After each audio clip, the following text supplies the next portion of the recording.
Hi, this is Keith with How to Build Your Own Home, and we are with Chad Hansen with Pro Construction USA. He's a landscaper, installs pools, and I ask a couple of questions to him regarding pools. Chad, Yeah. welcome.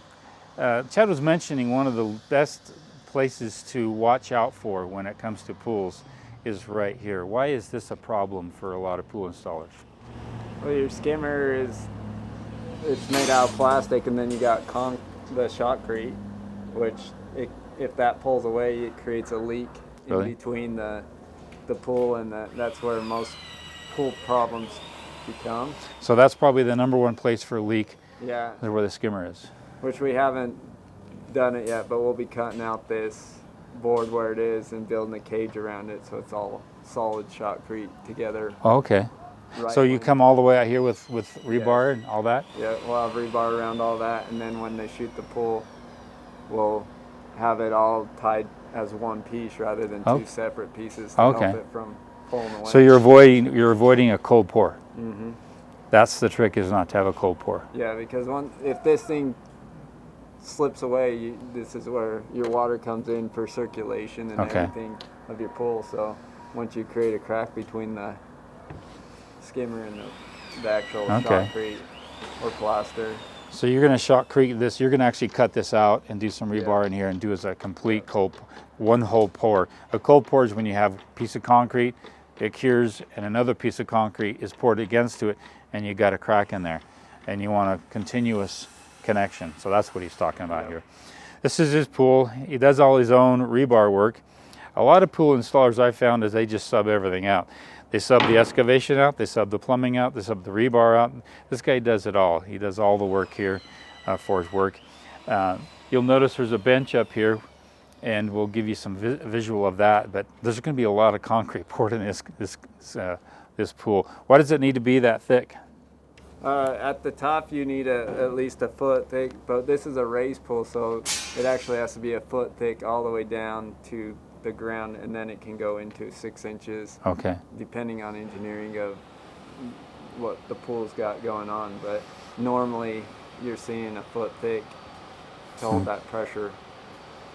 Especially if you're coming up about 2 feet off the ground, and that's also why you need that to help to reinforce it. Otherwise, it's typically about 9 inches thick. So at the top, usually it's kind of almost like a footing on a house, like you've got a foot wide and a foot down is a foot of shotcrete, and then it slims down into 6 inches. But every pool is different, of course, so different applications, but always on the top of a pool you'll have at least a foot thick around your whole pool. Okay. And the plumbing, it was pretty extensive. Yeah, this pool has quite a bit going on, so. Because you're going to have some features coming out with water. Water features all over this pool that create it. We got lots of, like there'll be deck jets coming off, water all off the spa. Okay. So it's got a lot of stuff going on. Yeah, you'll see this one come into play. It's pretty cool.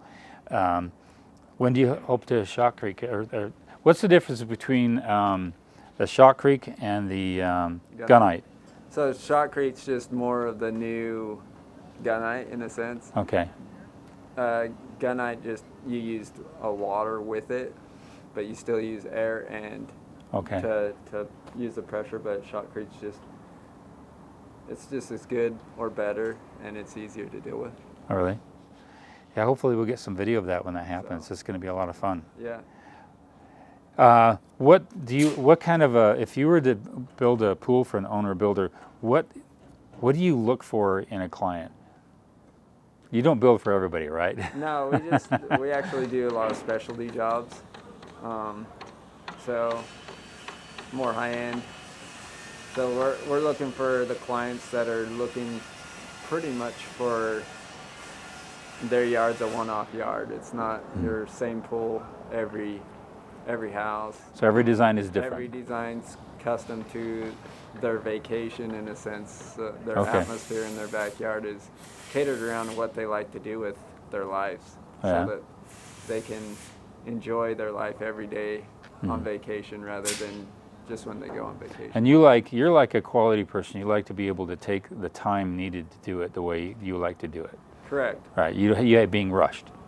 Yeah, like Yeah. like I said, there's a lot of detail in these. I mean, yeah, you can essentially knock out a pool really quick, Yeah. but or even a landscape or a whole yard design. But if you think of all the details that the customer wants, you can put everything in place so they're not ripping their yard out later to put in another feature they want.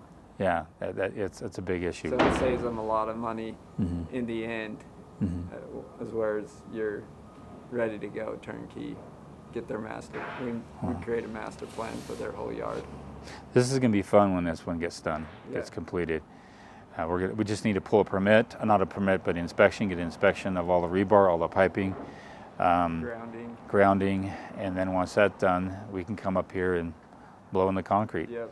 and let it cure and backfill it and go to town on the landscaping. Yep. And then we'll start doing the landscape. How soon after do you want to get it filled up with water? Pretty quick, don't you? Your shotcrete actually has to sit 10 days Okay. before you can even plaster.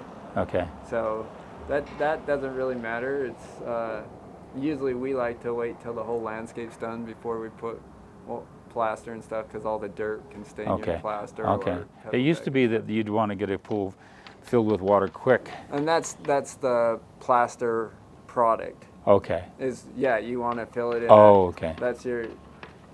So gunite or shotcrete, you don't have to have it filled immediately. Okay.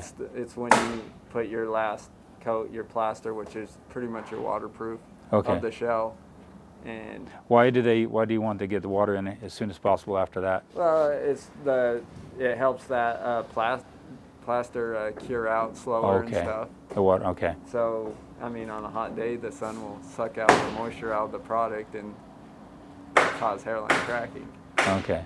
But if you you just fill it as quick as you can, because that will help cure the same concept as concrete. Okay. After you pour it, you want to put a sealant or a Kind of like some of the best concrete in the world is underwater. Yeah. Because it's been curing and curing And slowly. I mean, when concrete first started, they used to just lift the boards and flood the slab, to Yeah. cure it, because there's no curing compounds as much back then. Really? So it's a slower cure, help Okay. that concrete slow down and cure correctly. Well, I appreciate that. We'll have to talk some more on how this comes together. It's been fun watching it. But this was kind of a pain. We had to dig right in through some right in solid Yeah, rock. you can see as we dug right on the line, but there's so much boulders. And typically we wouldn't have this frame Yeah, we wouldn't structure, have to frame it. but the sloughing off of the large boulders was called for, so we had to put this framework up Yeah. just for the pool alone. So it helps with squaring it up too, so it's kind of nice. But Yeah. anyway, it's great. Great menu. What's your website, Chad? ProConstructionUSA.com. ProConstructionUSA.com. He's also in Hawaii, by the way. He does work out in Hawaii. I don't know if I should mention that.